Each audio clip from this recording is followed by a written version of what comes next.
வணக்கம். இந்தியாவோட சரித்திரத்தையே புரட்டி போட்ட ஒரு துயரமான சம்பவத்தை பத்தி தான் இன்னைக்கு நாம ஆழமா பார்க்க போறோம்.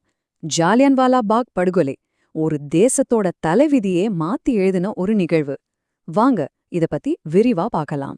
முதல்லயே இந்த ஒரு கேள்வியோட ஆரம்பிக்கலாம். எப்படி ஒரு கொடூரமான படுகொலை சுதந்திர போராட்டத்துக்கு ஒரு பெரிய தூண்டுகோலா மாற முடியும்? கேட்கவே ஒரு மாதிரி முரணா இருக்குல்ல? இந்த கேள்விதான் நாம பார்க்க போற இந்த முழு விஷயத்தோட மையப்புள்ளியா இருக்க போகுது. சரி, இந்த படுகொலைக்கு என்ன காரணம்னு தெரிஞ்சுக்க நாம கொஞ்சம் பின்னோக்கி போகணும்.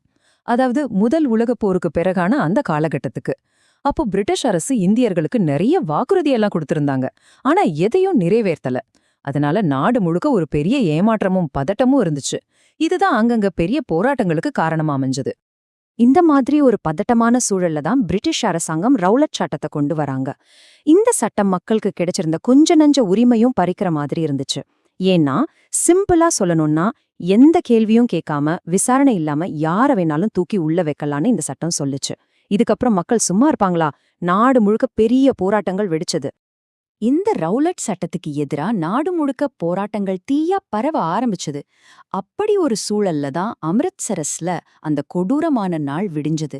அன்னைக்கு அங்க கூடின மக்கள் அடுத்து என்ன நடக்க போகுதுன்னு கொஞ்சம் கூட யோசிக்காம ரொம்ப அமைதியான முறையில தங்களோட எதிர்ப்பை பதிவு செய்ய தான் ஒன்னு கூடுனாங்க. சரி, அன்னைக்கு நிஜமாவே என்னதான் நடந்துச்சுன்னு வரிசையா பார்க்கலாம். ஏப்ரல் 13, 1919 ஒரு பெரிய கூட்டம் அமைதியா ஒன்னு கூடுறாங்க. கொஞ்ச நேரத்திலேயே ஜெனரல் டயர் தன்னோட படையோட வந்து அந்த இடத்துல இருந்து தப்பிச்சு போக இருந்த ஒரே வழியும் அடைக்கிறாரு.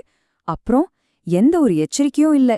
அடுத்த சில நிமிஷத்துல சரித்திரத்துல ஒரு கருப்பு பக்கமா மாறின அந்த கொடூரம் அரங்கேறுது. இது ஏதோ தெரியாம நடந்த தாக்குதல் இல்ல. ரொம்ப சரியா திட்டமிடப்பட்ட, கொஞ்சம் கூட இரக்கமே இல்லாத ஒரு செயல். கிட்டத்தட்ட 10 நிமிஷம் வரைக்கும் அந்த துப்பாக்கிச் சூடு தொடர்ந்துட்டே இருந்துச்சு. குறிப்பா மக்கள் எங்க ரொம்ப நெருக்கமா நிக்கறாங்களோ அந்த இடத்த குறி வச்சு சுட்டாங்க. இதனால ஏற்பட்ட உயிரிழப்பு உண்மையிலேயே ஒரு பேரழிவு. இந்த படுகொலை பத்தின செய்தி பரவ ஆரம்பிச்சதும் இந்தியா முழுக்க அதிர்ச்சியும் கோவமும் ஒரு எரிமலை மாதிரி வெடிச்சுது. பிரிட்டிஷ் ஆட்சியோட கொடூரமான முகம் என்னென்ன நாட்டு மக்களுக்கு அப்பட்டமா தெரிஞ்சதே இந்த சம்பவத்துக்கு அப்புறம்தான்.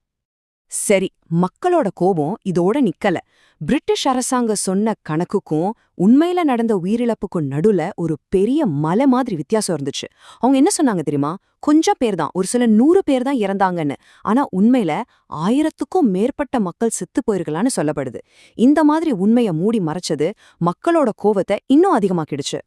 இந்த தேசிய அளவிலான துக்கமோ கோபமோ வெறும் உணர்ச்சிகளோட நின்னுடல. அது ஒரு ஒருங்கிணைந்த அரசியல் இயக்கமா மாறிச்சு. இந்த பெரிய மாற்றத்தை கொண்டு வர்றதுல மகாத்மா காந்தியோட பங்கு ரொம்ப ரொம்ப முக்கியமானது. இந்த மாற்றம் எப்படி நடந்துச்சுன்னு பாருங்களேன். முதல்ல ஜாலியன்வாலா பாக் படுகொலை. இது நாடு முழுக்க ஒரு பெரிய கோபத்தை உருவாக்குச்சு. இந்த கோபத்தை ஒரு அரசியல் சக்தியா மாத்தின மகாத்மா காந்தி தன்னோட முதல் பெரிய தேசிய இயக்கமான ஒத்துழையாமை இயக்கத்தை தொடங்கினாரு. அதனால இது ஒரு முக்கியமான திருப்பு முனையா அமைஞ்சது. ஆக பிரிட்டிஷ் அரசாங்கம் போராட்டத்தை அடக்கணும்னு நினைச்சு செஞ்ச ஒரு காரியம் அதுக்கு அப்படியே நேரெதிர் விளைவு கொடுத்துச்சு. அது சுதந்திர போராட்ட தீய அணைக்கிறதுக்கு பதிலா இன்னும் வேகமா எரிய வச்சுது. இந்த மேற்கோள் இது ரொம்ப அழகா சொல்லுது.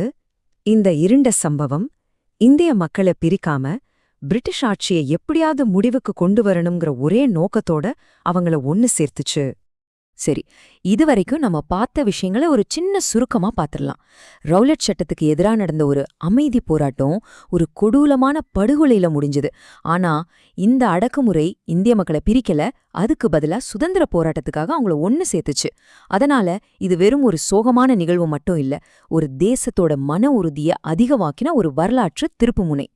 கடைசியா ஒரு கேள்வியோட இந்த ஆய்வை முடிக்கலாம். ஜாலியன்வாலா பாக் மாதிரி ஒரு நோக்கத்துக்காக செஞ்ச காரியம், ஆனா அதுக்கு முற்றிலும் வேறொரு விளைவை கொடுத்த சம்பவங்கள் உலக சரித்திரத்துல வேற என்னெல்லாம் இருக்கு? கொஞ்சம் யோசிச்சு பாருங்க.